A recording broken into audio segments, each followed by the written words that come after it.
Hello and welcome to my library. आज है 16 जून 2020। 16 जून से संबंधित जितने भी महत्वपूर्ण प्रश्न बन सकते हैं वह हमने इस वीडियो में ऐड करने की कोशिश की है। इस वीडियो की पीडीएफ फाइल आपको वीडियो के डिस्क्रिप्शन में मिल जाएगी, जो कि बिल्कुल फ्री है। पीडीएफ नोट्स आपको टेलीग्राम चैनल पर भी मिल जाएंगे। टेलीग्राम चैनल की लिंक भी आपको इसी वीडियो के डिस्क्रिप्शन में मिल जाएगी। तो चलिए शुरू करते हैं आज का वीडियो। किस राज्य ने बाल श्रमिक विद्या योजना शुरू की है? तो उसका उत्तर है बी, उत्तर प्रदेश। उत्तर प्रदेश राज्य ने बाल श्रमिक विद्या योजना शुरू की है। अब यह योजना किस दिन के अवसर पर शुरू की है? अंतर्राष्ट्रीय बाल श्रम निषेध दिवस, जो कि हम लोगों ने हाल ही में उसको मनाया था। अब इस योजना के अंतर्गत कितना मासिक वित्तीय सहायता दिया जाता है?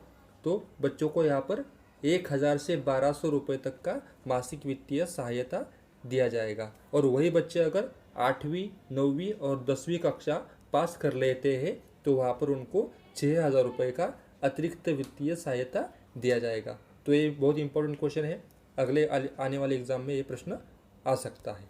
देखते हैं अगला प्रश्न क्या है।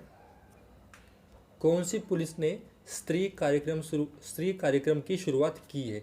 तो उसका उत्तर है सी, हैदराबाद। हैदराबाद पुलिस ने स्त्री योजना या फिर स्त्री कार्यक्रम की शुरुआत की है। अब स्त्री क्या है? स्त्री का फुल फॉर्म क्या है?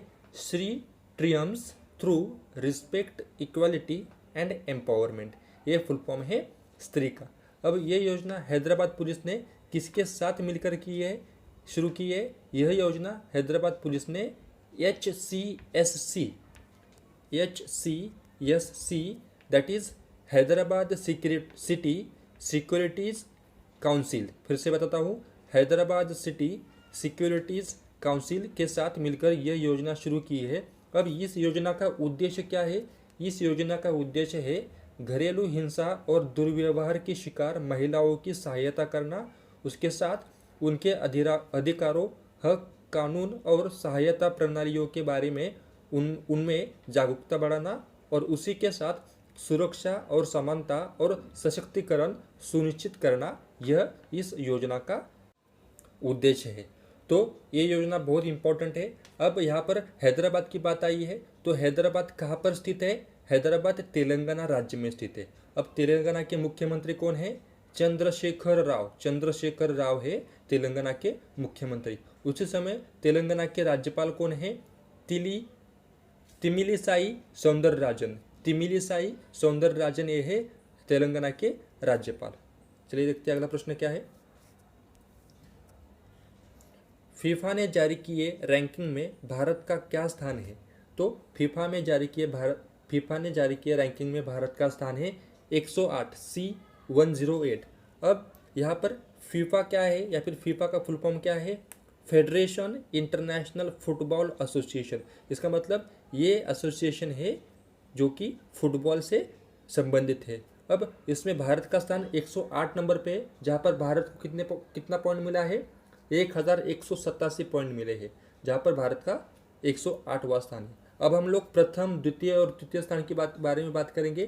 तो यहाँ पर प्रथम स्थान पर है बेल्जियम, जिसको 165 पॉइंट्स मिला है। उसी समय पर अगर हम लोग द्वितीय स्थान की बात करें तो फ्रांस को 1733 पॉइंट मिले हैं, और तृतीय स्थान की बात करेंगे तो ब्राज़ील को 1712 पॉइंट्स मिलकर ब्राज़ील तीसरे नंबर पर है। अगर हम लोग फीफा के मुख्यालय की बात करते हैं तो फीफा का मुख्यालय स्विट्ज़रलैंड में है। तो ये बहुत इंपॉर्टेंट है। और फीफा यह रैंकिंग राष्ट्रीय पुरुष फुटबॉल से संबंधित है, जहाँ पर भारत का 108वां स्थान है। चलिए देखते हैं अगला प्रश्न क्या है। कौन से राज्य को छात्रावास के लिए ISO प्रमाण पत्र प्राप्त हुआ है? तो उसका उत्तर है सी, ओडिशा। अब ओडिशा राज्य को छात्रावास के लिए ISO प्रमाण पत्र प्राप्त हुआ है। अब ISO क्या है? ISO का फुल फॉर्म क्या है? इंटरनेशनल ऑर्गेनाइजेशन फॉर स्टैंडर्डाइजेशन, ये फुल फॉर्म है ISO का। नरेंद्र सिंह तोमर ने कौन सी योजना शुरू की है? तो नरेंद्र सिंह तोमर ने यहाँ पर सहकार मित्र योजना शुरू की है, जहाँ पर ये योजना किसके अंतर्गत शुरू की है, किसके द्वारा शुरू की है? तो ये योजना राष्ट्रीय सहकारिता विकास निगम द्वारा शुरू की है। अब ये योजना क्या है? ये एक इंटर्नशिप योजना है जहाँ पर देश के युवाओं को मौका दिया जाएगा। अब इस योजना के बारे में हम लोग और जानते हैं। इस योजना में युवाओं को व्यवहारिक अनुभव प्राप्त करने का अवसर मिलेगा। अब नरेंद्र सिंह तोमर की बात आई है, तो नरेंद्र सिंह तोमर कौन है? नरेंद्र सिंह तोमर केंद्रीय कृषि एवं किसान कल्याण मंत्री है, जो कि केंद्रीय मंत्री है। अब राज्य के बारे में क्या है? केंद्रीय और किसान कल्याण मंत्रालय के राज्य मंत्री कौन है? पुरुषोत्तम रूपाला। पुरुषोत्तम रूपाला है जो कृषि और किसान कल्याण मंत्रालय के राज्य मंत्री है। चलिए देखते हैं अगला प्रश्न क्या है। भारत की ओर से शंभू एस कुमारन किस देश के नए राजदूत बने हैं? तो उसका उत्तर है बी, फिलीपींस। फिलीपींस देश में भारत की तरफ से नए राजदूत यहाँ पर शंभू एस कुमारन बन चुके हैं। अब शंभू एस कुमारन कौन है? शंभू एस कुमारन 1985 के भारतीय विदेश सेवा के अधिकारी है। तो ये भी एक इम्पोर्टेंट क्वेश्चन बन जाता है। चलिए देखते हैं अगला प्रश्न क्या है। कौन सी सरकार ने दिव्यांग आंगनवाड़ी कार्यकर्ताओं को कोरोना योद्धाओं का दर्जा दिया है? तो उसका उत्तर है मध्य प्रदेश, सी, मध्य प्रदेश। मध्य प्रदेश राज्य ने दिव्यांग आंगनवाड़ी कार्यकर्ताओं को कोरोना योद्धाओं का यहाँ पर दर्जा दिया है। अब ये दर्जा क्यों दिया है? क्योंकि वहाँ पर उन्होंने महत्वपूर्ण योगदान दिया है।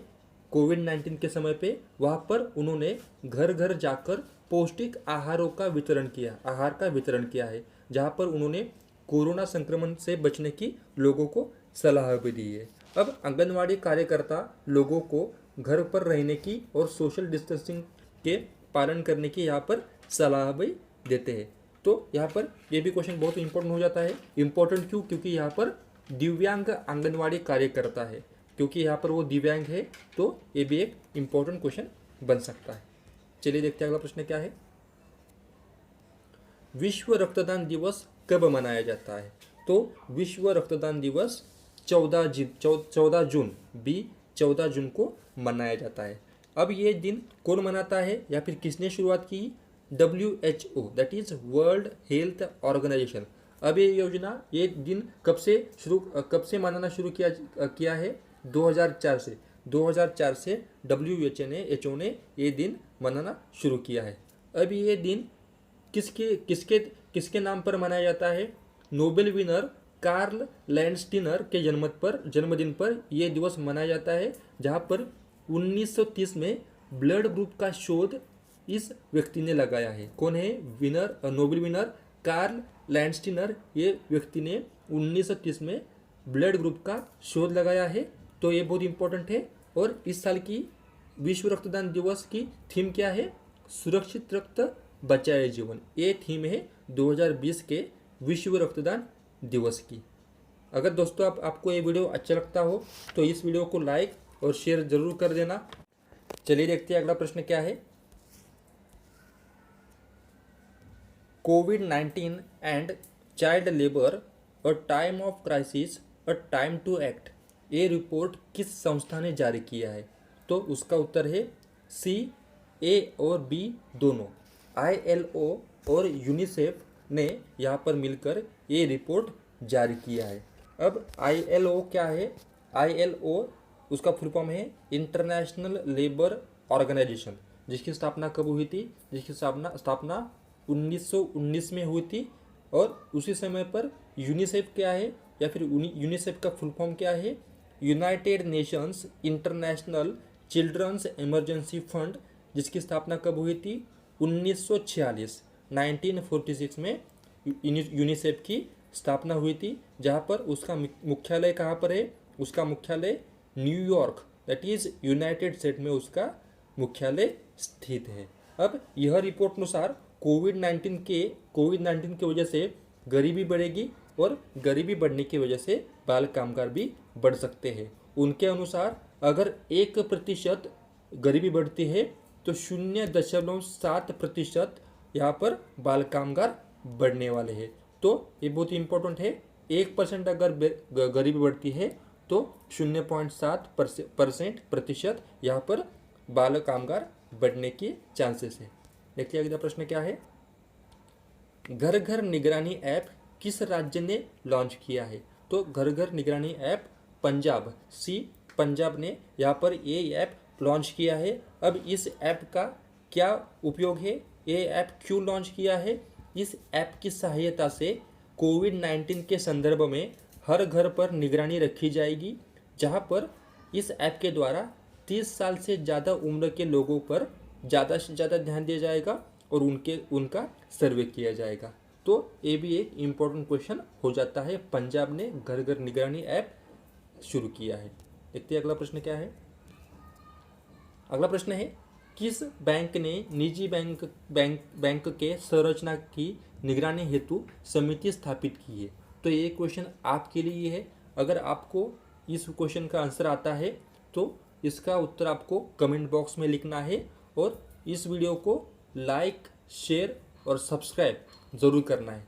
प्लीज़ दोस्तों, अगर आपको ये वीडियो अच्छा लगता हो तो लाइक, शेयर और सब्सक्राइब ज़रूर करना और हमको ज़रूर सपोर्ट करना। चलिए मिलते हैं अगली वीडियो में, तब तक के लिए जय हिंद।